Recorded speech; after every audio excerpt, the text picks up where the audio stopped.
शहीदों को याद करते हुए सुनील डी जी मौजूद हैं मंच पर। आप माता जी हैं शहीद दादा जी की, एक एक करके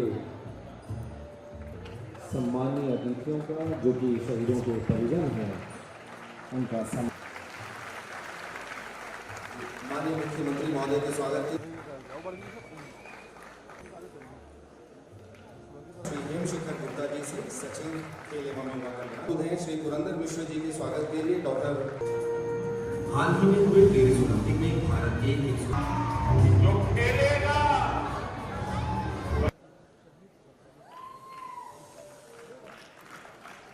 विभिन्न खेलों के खेल अकादमियों प्रशिक्षण खिलाड़ीगण सांसद विधायक छत्तीसगढ़ का मैं भारत माता की, छत्तीसगढ़ महतारी की, सभी वरिष्ठ खिलाड़ी बंधुगण,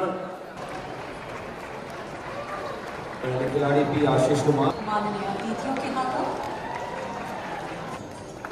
और इसके बाद में श्री विजय कुमार रायपुर के खिलाड़ी हैं। सॉफ्ट बॉल में उन्होंने उत्कृष्ट प्रदर्शन यहाँ पर करी है। हैंडबॉल के लिए आपको सम्मानित आज यहाँ सम्मानित किया जा रहा है और पैरा स्पोर्ट्स की ओर आगे बढ़ते हैं।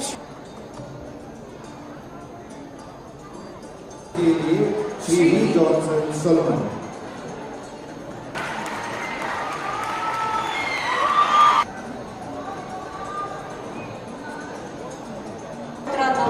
किरण सावल कोच, सूरत सावल मैनेजर, ये सब ओम मांचलेकर, राकेश कर्ती, भूपेन हिमला, फुलेश्वर सिंह। बहुत बहुत शुक्रिया। एक बार जोरदार तालियां सभी सम्मानित खिलाड़ियों के लिए। छत्तीसगढ़ विधानसभा